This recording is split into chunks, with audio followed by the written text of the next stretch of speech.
The first thing I would like to mention is I don't know any Black person on psych meds or any Black person who has ever been on psych meds. I don't know anyone who's ever been on psych meds. I made this video because mental health is a very important matter, yet it's very overlooked in the Black community. And I've been through certain experiences that is rooted from a generational curse, spiritual battles that most families don't even see or understand how to fight. And if I can help anyone through a situation from my situation, I'd be glad to do it. Depression is not something that I've ever really witnessed in my family or that I feel is really a part of my family. In my opinion, my family are pretty much a strong-minded, very opinionated people, mostly happy and mentally stable.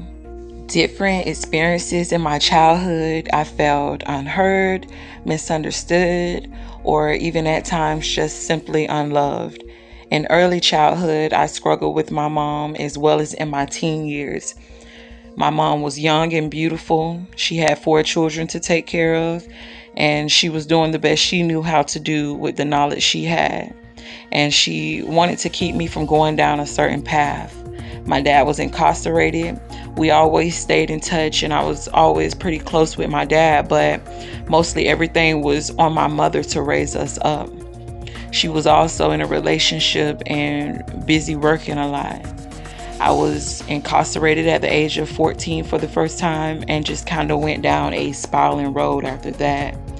Nothing was really perfect, but things could have been a lot much worse. And regardless, I'm grateful. Now to how I first even got on psych meds. So I'm in a relationship for some time. Things have fallen apart. The relationship is pretty much dead and overkill at this point. In brief, I feel like I'm going insane with these repeating thoughts of just so many things that I can't change and I have no power over. I didn't want to talk to anyone. I couldn't bring myself to hang out anymore. I felt bitter. I felt hurt, cold, confused, jaded, just really pretty much empty. It really felt like I was in a desert with no mental direction of how to get home. Just blank. And that's really a scary feeling to feel inside. I cried on the daily. I slept, smoked, worked, fed my kids, slept, smoked, repeat. I felt weaker for my daughters to see me in that state. And I would cry out to God. I told him, I said, I can't. God, I can't. I can't let this person go. I can't move on. Yes, I told God this. Just literally so lost. I had my daughters in therapy, but I kept missing my own appointment. Even when I had my date and times on the calendar, I was still missing the appointment. Like my mind was really in different places. My counselor, she removed me from her caseload. She said it was because I kept missing the appointment, but I couldn't make her understand, like, my mind is really over here, regardless of me wanting to put it here. I felt less than hopeful again, like I didn't feel like I was going to get out of it. So one morning, I wake up, another sleepless night, eyes swollen to oblivion. I'm laying there just not even wanting to deal with the day. Hurting because I gotta go through the rest of this day with the thoughts and feelings I'm having. Something in my body told me to get up. That's all I felt was get up, dress quick, and go to the doctor. Like I was being just literally pushed before my brain could tell me to forget it or anything negative that would usually get in my way. So I get to the counseling's office. They're closed. I call them. A woman answers. She's so nice. She's so nice to me, but she's like, we're not open until the next 20 minutes. Something tells me to sit and wait.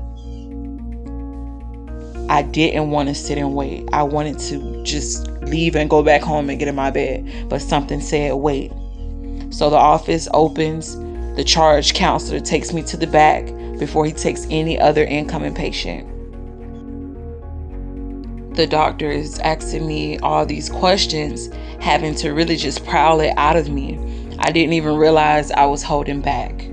So I'm telling him all these things that I've diagnosed myself with. The doctor says, it sounds like you've experienced some things. He helped me break down my thought process, my perspective, my emotions, and my logical thinking. He made it seem so simple. I felt like, okay, I'm motivated again. By the end of the conversation, I'm like, yes, okay. So he advised, let's see a psychiatrist, see if we should consider meds. And he also didn't diagnose me with anything and promised me a job after I complete school. I left that visit with a lot of hope, but after that, I was back at square one. Kids, work, smoke, sleep. The psychiatrist appointment came in, I missed it. After the second missed appointment, the doctor wanted to know would a Zoom meeting be better.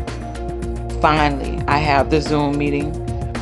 Me and the psychiatrist agree on a medication called buspropion and sertraline, something for depression and anxiety.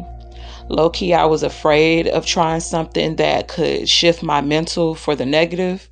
I had seen way too many psychotic movies, so I never even go and pick up the meds from the pharmacy. I guess the pharmacy was over it too, so they offered to mail out the medication. The meds finally make it to my house. Now I'm like, they're here. Overthinking everything. Watching all the pharmacy email videos, reading the labels, Googling everything. I was desperate, but I wanted to be sure. I decided to wait until the next day to take the medication because I wanted to be sober and just mentally prepared. The first day I'm on the pills, I felt the difference in myself. I almost didn't even want to believe it. I really thought to myself, like, am I really feeling better? Am I really, I made sure to take the medication at the scheduled time frames and follow the directions. And over a week's time period, I was in such a different mind space. By 30 days, I was like, oh, I'm back. I'm back, but better. I felt an improved version of myself. I didn't need the meds anymore. I felt stronger, like I could handle my next encounter with whatever was to come. And when that test came, I felt so miserably. I let myself go exactly where I had just left. Back to smoking really heavy. That was a must-needed source again. Crying, pleading, all the low energy vibing stuff. I stopped taking the meds because mixing medication with alcohol, it was giving me a feeling like my mind was playing tricks on me. I was having memory loss, time lapse, and up and down feelings of motivation. And it was honestly kind of scary. I was scared to have those feelings. When I finally got tired of playing games with myself, I couldn't even say I was tired no more. Being toxic and staying in toxic situations, having a victim mindset, I had to do something really different. I had to push myself even farther. So I decided that anything that was toxic, it had to go. It didn't matter what it was or who it was. I put myself in a solid mind frame. I started taking the medication again. I was determined this time, for real. I just really had no other choice. My kids were depending on me. I was dependent on me. I needed time and consistency. And I knew I could do it. Like I would repeatedly give myself that positive affirmation. And I knew I could. And all this would be over soon. That I would look back one day and it'll all just be an old memory. Something that just passed through my mind. But oh, today I can say came to pass what I was struggling with so bad. It ran across my mind like something forgotten. I can't speak for nobody else, but those pills, those psych meds, that medication, something that I was so embarrassed to let anyone know that I was taking, they worked for me. And I haven't been back since. After 8 months, things are clear, non-confusing or foggy. I feel like I love myself more purely. And I'm really proud of me. Like, I never planned on overcoming anxiety and depression being a life goal accomplishment to complete. And it was a lot easier said than done, but it's even easier to stay in a victim mindset or just plain out lost. And turning a blind eye to your mental health can be a silent torture. I didn't know I had been fighting this since childhood. The trauma felt like a normal thing. I've experienced suicidal thoughts, even attempts at it, including cutting and bulimia. If I overcame it and you've reached the end of this video, you can too. I hope everyone continues to live, laugh, and love. Until the next video. Bye.